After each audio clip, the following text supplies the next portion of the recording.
Welcome to the Tech Egg. Don't get scrambled. Enjoy the video. In this video, I will explain how to remove your Jeep Wrangler hard top. First, you will want to gather your tools, primarily a T40 Torx bit and a ratchet. Park your Jeep on a flat, stable surface to ensure safety throughout the process. This guide will make the process straightforward, allowing you to enjoy open-air driving in about 15 to 20 minutes. We will cover each step carefully, from disconnecting wires to safely lifting the top. Next, move to the rear of your Jeep. On the driver's side, you will find the electrical harness.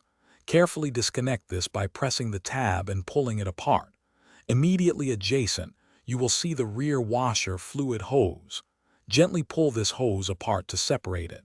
Be mindful not to force these connections, as they can be delicate. These two steps prepare your hard top for the next stage of removal. Now it is time to unfasten the hard top. Inside the rear cargo area, you will find 6 Torx bolts, 3 on each side. Use your T40 Torx bit to remove all 6 of these bolts completely. After that, move to the front interior of your Jeep.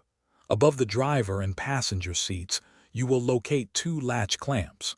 Flip these clamps open to release the front of the hard top.